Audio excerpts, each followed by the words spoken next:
जय हिंद फ्रेंड्स। आज मैं एक ऐसे कैक्टस से स्टार्ट करवाना चाहता हूँ आप सबको, या ऐसे कैक्टस से मिलवाना चाहता हूँ जिसके थ्रू मैंने अपनी कैक्टस की हॉबी स्टार्ट करी है।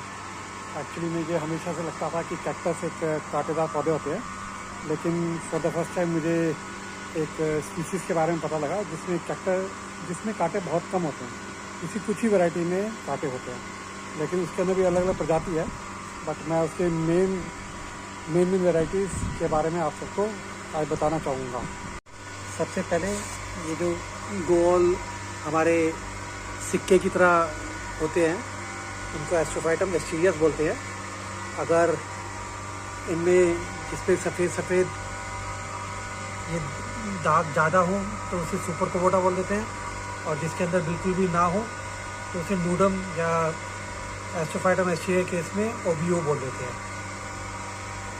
और इसी के लेकिन में देखेंगे आप हाथ लगा के भी तो कितने शानदार लगता है। कोई कांटा कुछ नहीं है, सिर में थोड़ी थोड़ी रुई होती है हर जगह, और इसी रुई की से सेंटर से फूल आता है। इसी की एक और वैरायटी है एस्ट्रोफाइटम की, जिसे माइरोस्टिग्मा बोलते हैं। जैसे आप देखेंगे इनके अंदर ये टॉल होते हैं, ये इसके विपरीत हमारे सिक्के की तरह गोलाकार नहीं होते, बल्कि कुछ ही 5 रेब 4 रेब, और ये वर्टिकली बढ़ते हैं। मेनली एस्ट्रोफाइटम की 2 ही वैरायटी है, माइरोस्टिग्मा और एस्टीरियस। लेकिन इसके अलावा भी कुछ और रेयर वैराइटीज़ हैं। आज मैं आपको उन सब के बारे में एक एक करके बताता हूँ। सबसे पहले ये एस्टीरियस का एक थोड़ा बड़ा वर्जन है, जिसका कि आप देख सकते हैं कि ये एकदम टॉप पे से फ्लावर बर्ड आई हुई है। और एस्ट्रोफाइटम में एक ये खास बात है कि इसकी जो फ्लावर बर्ड्स है वो हमेशा एकदम सेंटर पॉइंट से ही आते हैं। एकदम ऊपर से देखेंगे तो स्टार शेप लगती है, जिसके कारण से इसे एस्ट्रोफाइटम बोलते हैं। एस्ट्रो मतलब स्टार, फाइटम मतलब प्लांट। दोस्तों, उसके बाद एक माइरोस्टिग्मा की एक वैरायटी होती है, उसे ऑर्नाटम बोलते हैं। मैंने आपको पहले ही दिखाया था। जैसे एस्ट्रोफाइटम माइरोस्टिग्मा में कोई कांटे नहीं होते अगर आप ध्यान से देखेंगे, लेकिन इसी की एक अगर कांटे आ जाए उसमें तो उसे ऑर्नाटम बोला जाता है। और वहीं पर अगर कांटे बड़े ज़ोरदार हो जाए, यानी बहुत लंबे और टेढ़े मेढ़े निकलने लग जाएं, जैसे कि आप इन 2 में पता नहीं शायद मैं दिखा पा रहा हूँ नहीं दिखा पा रहा, लेकिन अगर कांटे बहुत ज़ोरदार और बहुत बड़े बड़े से टेढ़े मेढ़े शुरू हो जाएं तो उसे एस्ट्रोफाइटम माइरोस्टिग्मा कैप्रिकॉर्न बोलते हैं। इनमें भी देखिए आप, चाहे फूल की बर्ड्स जो है फ्लावर बर्ड्स, हमेशा टॉप एक्सेलेंस से ही आती है। आजकल दोस्तों बहुत पॉपुलर चल रहा है एक कीको, नाम से समझ आता है कीको शब्द से कि ये जापानीज है। किसी जापानीज कल्टीवार ने इसमें छेड़छाड़ करके या क्रॉस ब्रीडिंग करके एक ऐसा माइरोस्टिग्मा तैयार करा है, जिसके अंदर ये इसके जो कोने होते हैं वो थोड़े कटे होते हैं, थोड़े कुछ में बहुत ज़्यादा कटे होते हैं।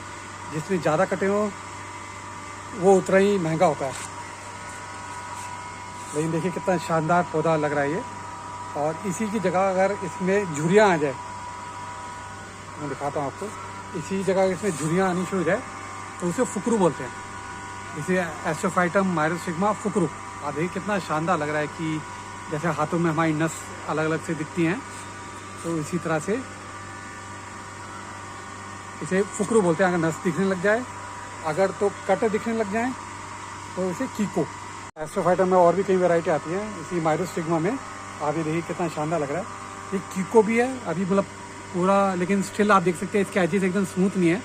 आगे आके शायद ये कीको बन जाए, लेकिन इसके अंदर कितने शानदार कलर आते हैं। ये कुदरत का ही देना है मेरे ख्याल से कि आप देखेंगे थोड़ा येलो थोड़ा ग्रीन, तो जिसके अंदर भी ग्रीन के अलावा कोई दूसरा कलर अगर मिक्स हो जाता है तो सभी कैक्टस में उसे वेरीगेटेड बोलते हैं। तो आप देख सकते हैं इसे येलो वेरीगेटेड बोला जा सकता है।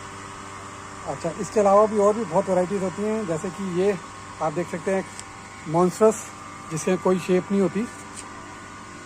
और क्योंकि मैंने आपको दिखाया एस्ट्रोफाइटम में कुछ फ्लांजेस होते हैं, हर जगह कट होते हैं। आप जैसे दोबारा देखें तो ये कोई शेप में भी कोई 5 कोई 4 कट्स आप देखेंगे। ऐसे माइरोस्टिग्मा में भी 5 कोई 4 ऐसे कट्स होते हैं, लेकिन जिसमें कोई कट नहीं होता उसे ब्लाइंड बोलते हैं। अब ब्लाइंड के बाद अगर उसकी शेप भी ऐसी हो कि इधर से उधर कहीं भी जा रही हो, कुछ पता नहीं कहाँ जा रही है, तो ऐसे को मॉन्स्टर्स बोलते हैं। जैसे एस्ट्रोफाइटम ओन्जुका मॉन्स्ट्रस। क्राफ्ट के अंदर बहुत तेज़ी से फूल देता है। आप देख सकते हैं कितनी ज़्यादा बर्ड्स दे रहा है ये। नॉट ओनली सेंटर से बल्कि साइडों से भी आ रहे हैं इसके। इसके अलावा इसमें ब्यूटीफुल क्लम्स भी होते हैं। आप अगर देखें क्लम्स एक से एक है। इसे नूडम कहते हैं। जिसकी स्किन पे कुछ भी दाग धब्बा ना हो उसे नूडम कहते हैं। आप अगर नॉर्मल वैरायटी में देखेंगे तो इसके अंदर ये वाइट डॉट्स है, जिसके कारण से इसको नूडम नहीं बोल सकते, आप इसको नूडम बोल सकते हैं, इसको नूडम बोल सकते हैं। इसके बाद मैं एक और आपको वैरायटी दिखाना चाहूँगा। ये अभी तक आपने अलग अलग वैरायटी देखी होंगी। ये सब एस्ट्रोफाइटम ही है, जिसके 4 फ्रेंचेस हों या 4 कटों से क्वाड्रिक कोस्टेटम बोलते हैं, जिसके 3 हो उसे ट्राइकोस्टम बोलते हैं। अब मैं one of the rarest variety of astrophytum दिखा रहा हूँ, जो कि इनिशियली एस्ट्रोफाइटम में नहीं काउंट होती थी, विच इज दिस वन। इसे एस्ट्रोफाइटम एशियम यानी एस्ट्रोफाइटम कैपुट मेडुसा भी बोलते हैं। इसमें बहुत ही अच्छे येलो फ्लावर्स आते हैं। ज़्यादातर एस्ट्रोफाइटम में येलो फ्लावर्स ही आते हैं। अगर किसी में रेड आए तो वो रेयर हो जाता है। अगर मायोस्टिग्मा में आए तो उसे कोहिलीनीज शायद बोलते हैं। तो दोस्तों बस ये एस्ट्रोफाइटम की मेरे ख्याल से ये सारी वैरायटीज़ मैं आज कवर करी है। आप याद रखिएगा कि जिसमें भी कट हो उसे कीको, जिसमें कोई निशान ना हो उसे नूडम, जिसमें नसें दिख रही हो उसे फुकरू, और जिसमें कलर्स हो उसे variegated. This is obvious clump monsters. Thank you दोस्तों।